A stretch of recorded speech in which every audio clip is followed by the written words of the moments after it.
the next one, I'm going to share Aisha Teek. Without much ado, I think I will over to you, please. And if you could please keep it as brief as possible. Thank you so much.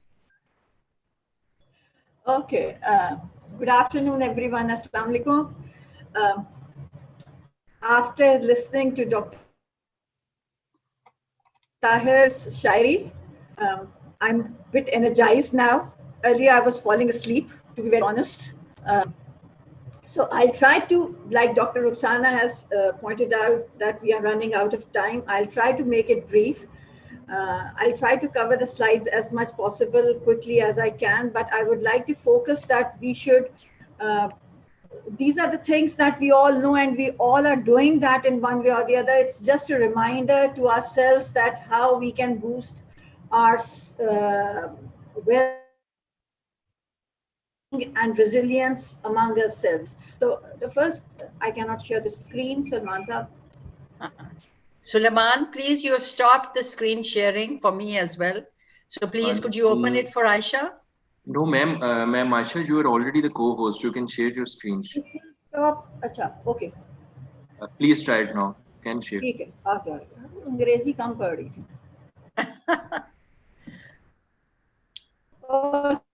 Okay. Right. What I'm going to do is, I'm going to talk quickly about well-being and resilience. We all know what well-being and resilience is, and we all think that we are very resilient. But my question to you all folks is, you don't need to reply here. Aisha, very quickly, your voice is breaking up. If you put your video off, maybe it will be better. Okay, done. Thank you. Thank you, dear. Sorry for interrupting. Thank you. Okay. My question to you all folks is, you don't need to reply here, but perhaps you can reply in the chat, or you just try to reply to yourself. Look within yourself and see where do you basically, how do you answer these questions? My first question to you all is, do you love yourself? A point is this: do we love ourselves more than our loved ones, our children, our parents, our husband, our wife,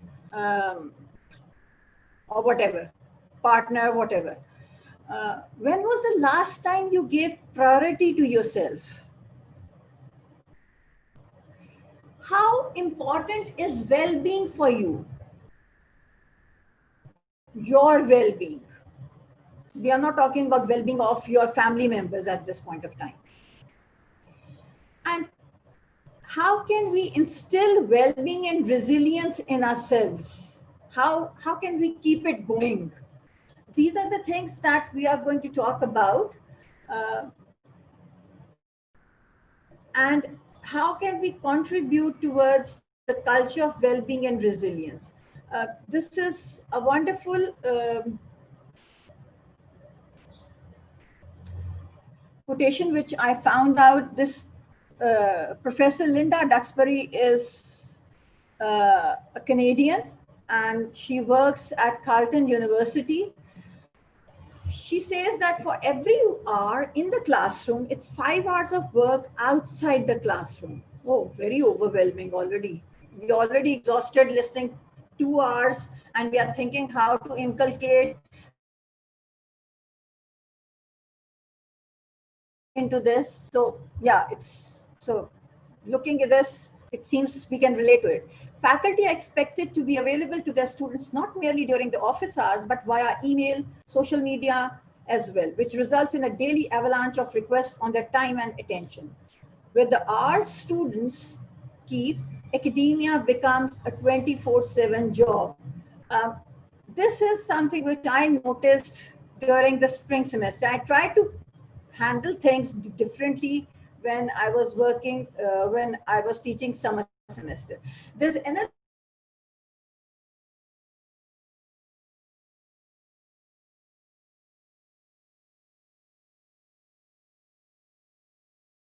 interesting thing before I really move on to well-being and the challenges that we face and how we can. And this Newton Saab basically was not married, officially not married. That's what I know. This is basically a tweet that was sent, and I just took it from there. When COVID-19 hit globally, institutions started instructors home. And now the general idea was there will be a lot of boom towards research productivity. And because somehow the idea was that the isolation somehow breeds creativity, and this will automatically give a boom towards research. And they try to relate this with Isaac Newton, who basically went through an era where this Great Plague happened in London in 1665, and basically the things were very much similar to what we are facing right now. And he discovered calculus while social distancing. This is a big thing, and we people who basically are in this field, they know the significance and the contribution of Newton. But many of these folks forgot that Newton was single and had practically a lot of time observing apples falling from trees. So there are pros and cons to all these things. And we do understand that. We do understand that one person may behave differently as compared to somebody else. A young faculty member may be more motivated as compared to a senior faculty member, or vice versa. But we cannot ignore keeping in view the current pandemic and how we are shifting from one system of teaching to the other, and from the other to another one now. In few days we have come, probably I did not thought about the third version, where probably asynchronized students won't show up, and how do we have to deal with them. But now, thanks to this retreat, I am looking towards that aspect as well, and that is a challenge which we have to overcome. So moving on to challenges, what are the challenges? Challenges, technical issues, आज बहुत से हुए. We started with the technical issue, distractions, time management, how to stay motivated, understanding expectations, lack of in-person interaction, uncertainty about the future, uncertainty fall semester will go up, adjusting after months to another form of teaching and resuming the routine, the university routine. Some of us are very excited, some are very anxious, some have a lot of fears as well, some are very hopeful.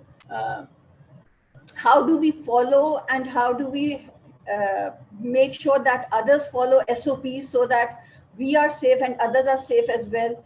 And another challenge that people are thinking these days, the faculty members are thinking, even despite the fact that half of the students' body will be coming on campus, the influx students cannot be stopped in corridors and other spots that are basically available on campus. And how do we basically make sure that they are following SOPs and they are maintaining social distance? So there are lots of challenges going on, and obviously it's very stressful as well for all of us. And I think if we go back, when we talk about the questions that I raised in the beginning, the first thing that comes to our mind is that, so if we are coming to campus, how about if we take something home and it might affect our children or our parents or our loved ones or anybody who is more vulnerable or whose immunity is low? So how do we deal with all these things? And these are valid challenges, these are valid concerns. Other challenges could be relationship issues, workload. Most of us probably by now I don't know if they are verbalizing or not. Some of them have verbalized in the chat as well that it is too overwhelming. There's too much information being bombarded, and maybe we may take one thing at a time, and we'll see what is more feasible as compared to others, and what can we do and what we cannot do. So it's different for everyone. Every person has a different intensity of digesting or accepting new change. Anxiety is there, loneliness is there could be health issues going on, self-doubt, uncertainty, and so on. So with all these challenges, we come to the 3 stages of academic stress. And I have taken these 3 stages of academic stress from Meg Phillipson, from her book, By Helping Faculty Find Work-Life Balanced, Path Towards Family-Friendly Institutions. It's a wonderful book. I have gone through this book, and you will find very interesting material in this, which is going to help us boost and to look into a different perspective. But the key behind all this was that how do we basically take change, and how do we handle different changes? The first thing that I'm going to talk about is we all have different age groups. We all have different professional experiences here. We are around more than 200 people, folks here. And some of them have a lot of experience while others are fairly new. So if we divide them into 3 stages, the first is the early stage where teaching is fairly new. The instructors are enthusiastic, they are young, they would like to devote a lot of time in teaching and developing relationships. But there's a lot of stress involved as well. To make sure that their job is secured, the pressure of publications, the pressure of quality teaching, and a lot of other things. Then there's a mid-career stage where basically, where perhaps some of our faculty members' kids are going to school, they have family-related stress shifts going on. They are taking care of elderly at the same time. The logistics, they are taking care of logistics. There are other emotional challenges they are dealing with. Not that this is only linked with mid-career folks only. It could be with early career, but usually it is in this domain. And then there's a late stage where basically faculty at this stage are generally happy, content. We know where we stand. Things are very stable as when it comes to the career pathway, the career life. So things are more integrated. Family stress comes primarily in the form of academics, maybe in context to their own illnesses. It could be work-related stress, new things that have been added now, like for instance, this new thing that we are being basically expected to learn and to incorporate in our teaching, which is basically all doable. And if we look into towards the positive aspect, which is of well-being, having positive image about oneself and about ourselves and focusing towards our own self-esteem, it really basically helps us going, and it basically drives us ahead. Moving on,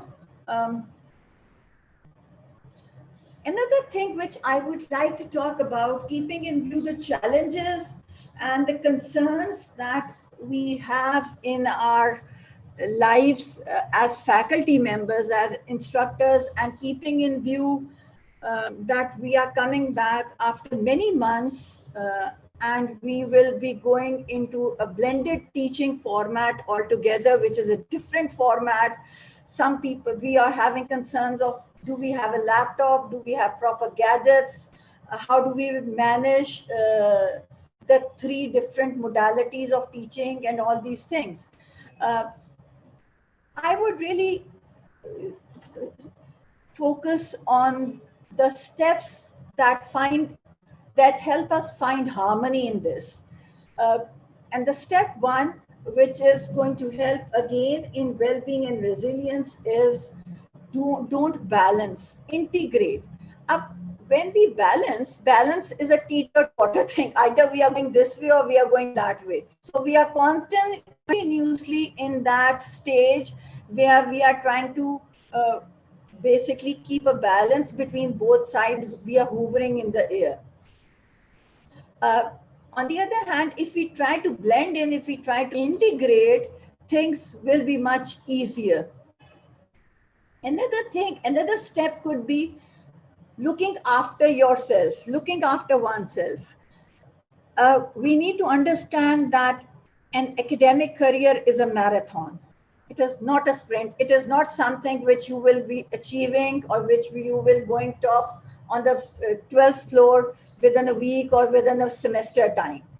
We are continuously learning new things. We are continuously adapting to new modalities every single day. We learn from environment, we learn from each other, and this is how we basically evolve. But the important thing behind all this is that we need to take time to take care of ourselves. We need to give time to ourselves. We need to look after ourselves. Valuing time more than the pursuit of money is linked to greater happiness than setting boundaries is the key. So the focus behind is this, that despite the fact of the demands that are around us, we need to pick first thing first. Another thing that which I have started doing for quite some time is, and this is I've learned from my psychology folks, some of my psychology folks as well. I usually try not to respond on Saturdays and Sundays.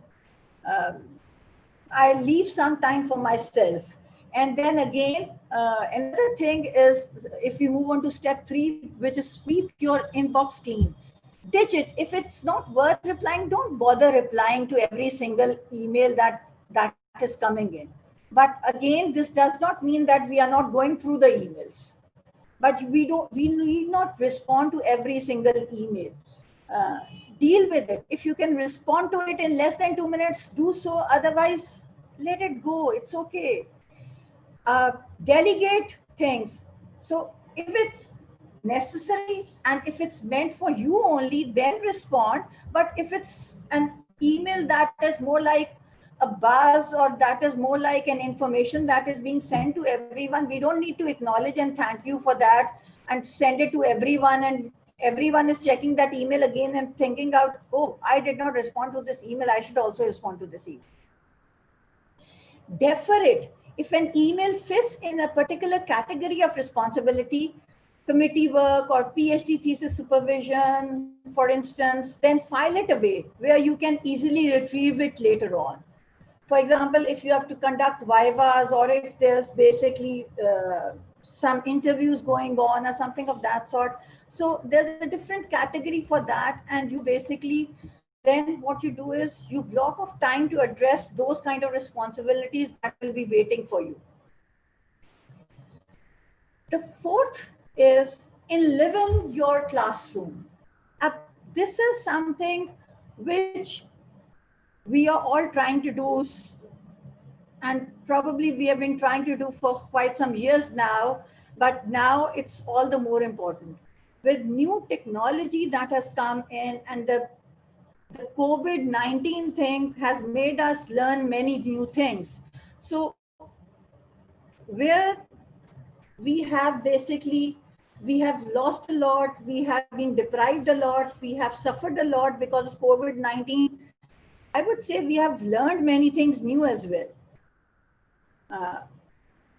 And above all, some of us have explored within ourselves as well. So moving on to step 4, enliven your classroom. When we talk about this,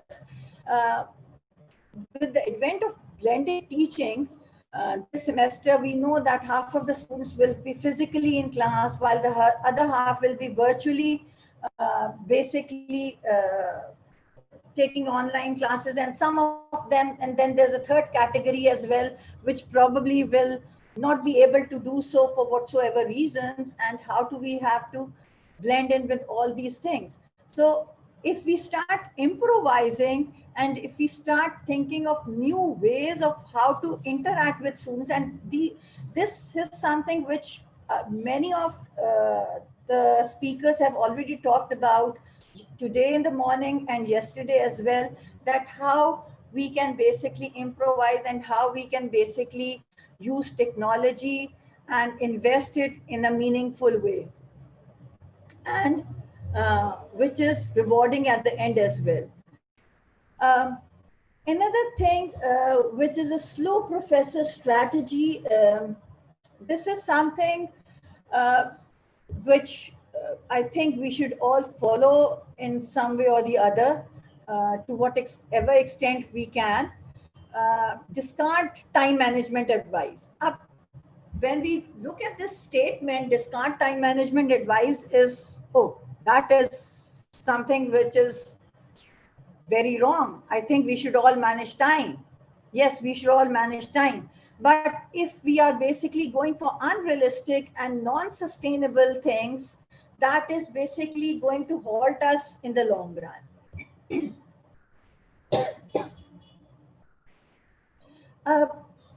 Try to look for opportunities to create timeless time. Moments when you can be present in the moment rather than always moving on to the next thing on your list.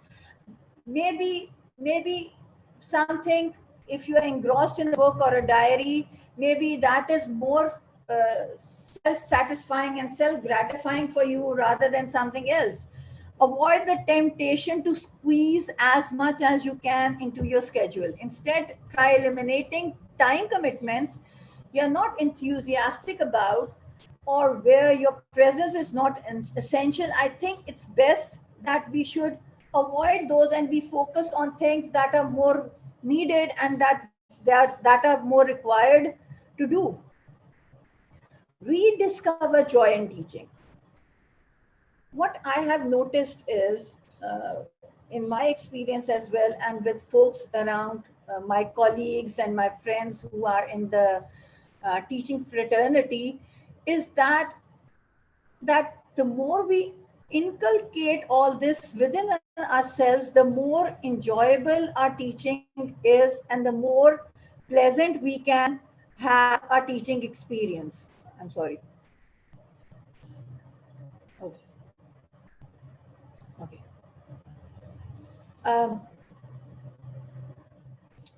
Do not rush. I'm rushing today, I know, because of the time constraint, but I would like to really suggest that if we just focus on things that are more at hand, rather than on things that are not doable, I think we should, it is much easier for us to do that. Keep calm and write on. Forge a new kind of collegiality. Don't just work the room at department events, connect with colleagues, connect with other people from other departments as often as you can. And it's very helpful for your well-being. That was a bit of stuff that I wanted to share with you folks. Now moving on to 5 ways to well-being. I'll quickly talk about these things, and then I would like to focus upon, and I'm sure that these slides will be given to you at the end by Dr. Rukhsana and Salman Saab. But I would like to talk quickly about the 5 ways to well-being. We all will be basically very happy if we have a positive approach towards life, if we are resilient towards things, if we are able to adapt to new situations, if we can cope with situations. But what are the different 5 ways to achieve that stage of well-being within us, or how do we basically maintain that thing going? The first thing is connect. When we say connect, that is connect with people around you. That could be your neighbors. That could be your family members. That could be your friends. That could be maybe your school fellows, which probably you have never contacted ever. Uh, Contact them, connect with them. That is very important for your well-being, especially in these times. In this time of pandemic, it's very important for us to keep going, and connectivity is one of the factors that can help us. Another important thing is keep learning. Learning can be anything. Learning to sing, learning to play music, gardening, maybe rediscovering something, an old hobby, let's say. Um, or let's say even try to taking a new responsibility at work. So maybe that can help you in your well-being as well. Be active. This is something very important, and I've, in the first few months, I completely ignored it, and because of some personal reasons going on, I felt that it is imperative for me to really focus on my own well-being, and for that I started working on these things. I am still working on how to connect with people around. I'm not very good at that, but when it comes to be active, I'm literally trying to make it an effort to go outside, following the SOPs, go for a walk, maybe play a game with friends or cousins, something of that sort. And we all need to understand that we are never too old to do these things. You can enjoy the morning sunshine, look at the clouds, look at the stars at night, and try to connect with these. And this will also help you boost your well-being. Another way of boosting well-being could be to give. To give something to a colleague, do something for someone. That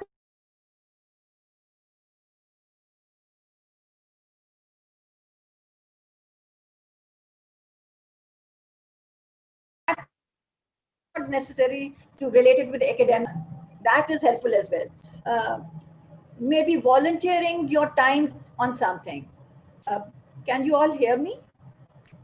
Yes, Aisha, we can hear you, but we are running a lot out of time.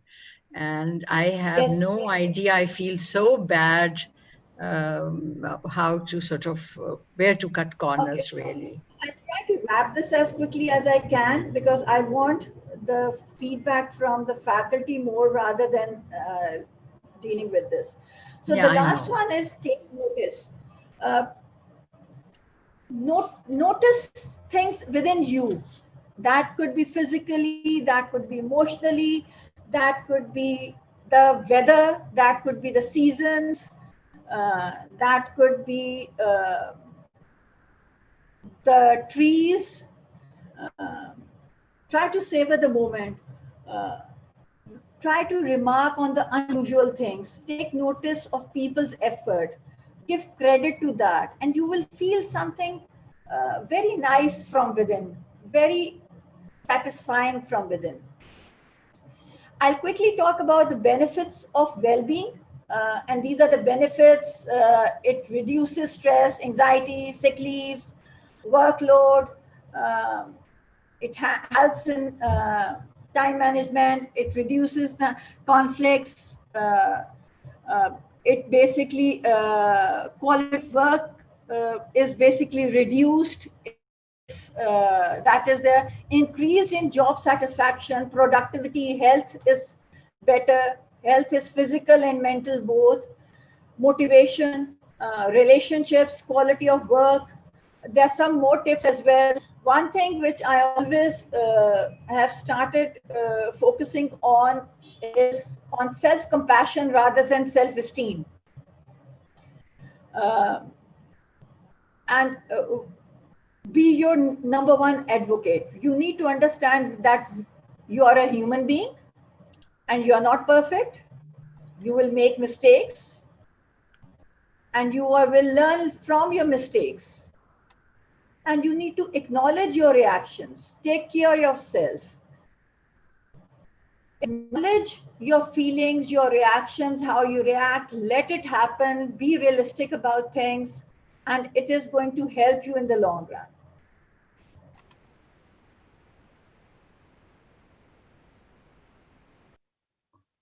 Focus on interpersonal relations. Follow the, have faith. Sorry? Yeah, I was just saying very, very good points. Thank you, Aisha. Okay. Thank you. Laugh, enjoy. The last few months have been very difficult for me. Probably COVID-19 helped me in one way to come out of grief. My mother passed away in January, and I tried to resume my work soon after that. But unfortunately, this COVID-19 started and we went into the lockdown phase and all that. But at one end, it was good for me, and at the other end, it was bad for me, because I literally had to work and put a lot of more effort in my well-being, in working with myself to really uplift my or to cope with my emotional health, you could say. And everyone takes different time, and that's understandable. But what I've started doing is I've tried a lot in trying to focus on interpersonal relationships. I try to laugh and enjoy whenever I can. I've started singing. I'm a horrible singer, but this doesn't mean that next time Dr. Ruxana is going to invite me. This is never going to happen. I can only sing for myself. But it really helps. So one thing which I have stopped doing is that I do not watch news. I only focus on positive things around, and that helps me keep going. Last I'm going to talk about is that there are times when things are overwhelming for us, and that is very normal. We need to understand that stress and this time especially it's okay to be anxious, it's okay to having some certain fears, it's okay to being stressed, it's okay to feel depressed, but talk to someone, try to address it, don't just keep it within yourself. And if you really feel that it is going out of your league, it's going out of your hand, try to seek help. We have a facility here at Forman Christian College which is free, and counseling center is doing a remarkable job. We have 4 counselors at the moment, 4 counselors at the moment, and they are doing online sessions at the moment. They will be starting with face-to-face sessions once the university starts, hopefully. But it's always good to have